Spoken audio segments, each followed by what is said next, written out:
ಕ್ರಿಸ್ತನನ್ನು ಪ್ರತಿಫಲಿಸುವಂತೆ ನಿಮ್ಮ ಆತ್ಮಗಳನ್ನು ವಾಕ್ಯದಲ್ಲಿ ಬಲಪಡಿಸುವ ಅನುದಿನದ ಧ್ಯಾನ. ಇಂದಿನ ಧ್ಯಾನದ ಶೀರ್ಷಿಕೆ: ನಾವು ಪವಿತ್ರಾತ್ಮನನ್ನು ಬಳಸಿಕೊಳ್ಳಲು ಸಾಧ್ಯವಿಲ್ಲ, ಪರಿಶುದ್ಧಾತ್ಮನು ನಮ್ಮನ್ನು ಬಳಸಿಕೊಳ್ಳಬೇಕು. ಈ ದಿನದ ದೇವರ ವಾಕ್ಯ: ಆತನು ಬಂದು ಪಾಪ, ನೀತಿ, ನ್ಯಾಯ ತೀರ್ವಿಕೆ ಈ ವಿಷಯಗಳಲ್ಲಿ ಲೋಕಕ್ಕೆ ಅರುಹನ್ನು ಹುಟ್ಟಿಸುವನು. ಯೋಹಾನ 16ನೇ ಅಧ್ಯಾಯ 8ನೇ ವಚನ.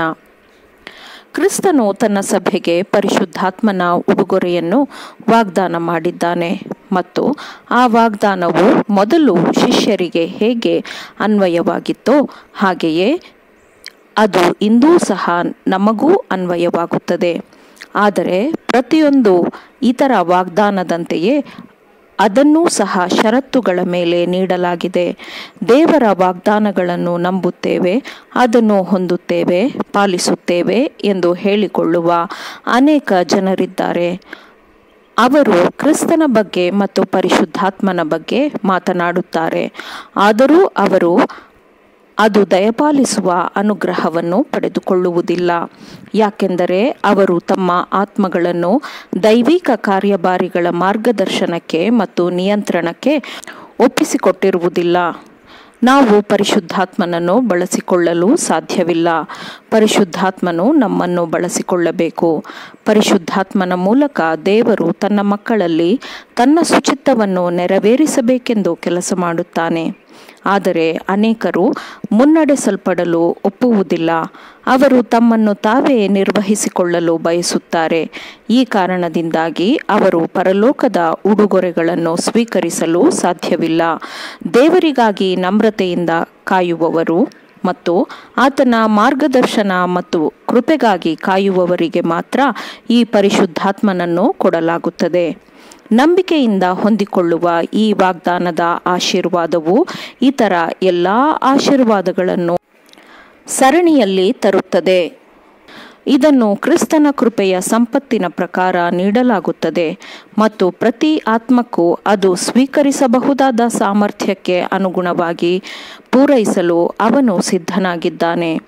ಪರಿಶುದ್ಧಾತ್ಮನು ಕೊಡುವಂಥದ್ದು ಯೇಸು ಕ್ರಿಸ್ತನ ಜೀವನವೇ ಆಗಿರುತ್ತದೆ. ದೇವರಿಂದ ಹೀಗೆ ಕಲಿಸಲ್ಪಟ್ಟವರು ಆಂತರಿಕವಾಗಿ ಪರಿಶುದ್ಧಾತ್ಮನ ಕಾರ್ಯವನ್ನು ಹೊಂದಿದವರಾಗಿರುತ್ತಾರೆ ಮತ್ತು ಯಾರ ಜೀವನದಲ್ಲಿ ಕ್ರಿಸ್ತನ ಜೀವನವು ಪ್ರಕಟವಾಗಿದೆಯೋ ಅವರು ಮಾತ್ರ ರಕ್ಷಕನ ನಿಜವಾದ ಪ್ರತಿನಿಧಿಗಳಾಗಿ ನಿಲ್ಲಬಹುದು. ದೇವರು ಮನುಷ್ಯರನ್ನು ಅವರಿರುವಂತೆಯೇ ಸ್ವೀಕರಿಸುತ್ತಾನೆ ಮತ್ತು ಅವರು ತಮ್ಮನ್ನು ತಾವು ತನಗೆ ಒಪ್ಪಿಸಿದರೆ ಅವರನ್ನು ತನ್ನ ಸೇವೆಗಾಗಿ ಬಳಸಿಕೊಳ್ಳಲು ದೇವರು ಅವರಿಗೆ ಶಿಕ್ಷಣವನ್ನು ಕೊಡುತ್ತಾನೆ. ದೇವರ ಆತ್ಮವನ್ನು ಆತ್ಮಕ್ಕೆ ಸ್ವೀಕರಿಸಿದಾಗ ಅದು ಆತ್ಮದ ಎಲ್ಲ ಕಾರ್ಯಭಾರಿಗಳನ್ನು ಚೈತನ್ಯಗೊಳಿಸುತ್ತದೆ. ಪರಿಶುದ್ಧಾತ್ಮನ ಮಾರ್ಗದರ್ಶನದಡಿಯಲ್ಲಿ ದೇವರಿಗೆ ಸಂಪೂರ್ಣವಾಗಿ ಮೀಸಲಿರುವ ಮನಸ್ಸು ಸಾಮರಸ್ಯದಿಂದ ಬೆಳೆಯುತ್ತದೆ ಮತ್ತು ದೇವರು ಬಯಸುವುದನ್ನು ಗ್ರಹಿಸಿಕೊಳ್ಳಲು ಮತ್ತು ಅದನ್ನು ನೆರವೇರಿಸುವುದಕ್ಕೆ ಅದು ಬಲಗೊಳ್ಳುತ್ತದೆ. ದುರ್ಬಲವಾಗಿರುವ, ಚಂಚಲವಾಗಿರುವ ಸ್ವಭಾವವು ಶಕ್ತಿಯಾಗಿಯೂ ಮತ್ತು ದೃಢತೆಯಾಗಿಯೂ ಬದಲಾಗುತ್ತದೆ.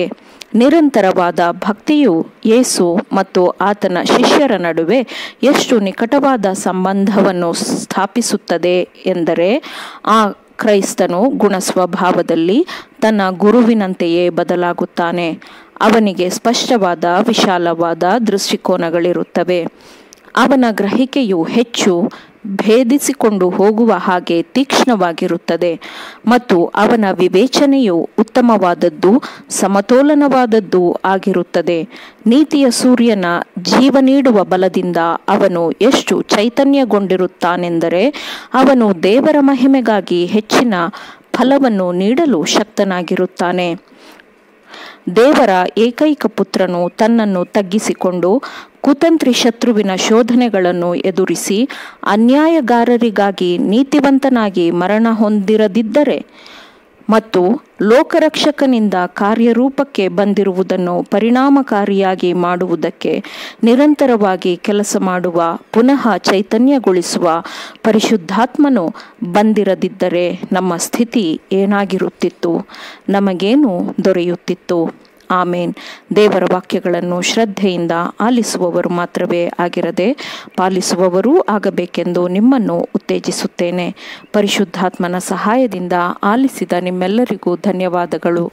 ಮತ್ತೆ ದೈನಂದಿನ ಧ್ಯಾನಕ್ಕಾಗಿ ನಾಳೆ ಸಂಧಿಸೋಣ. ಆಮೇನ್.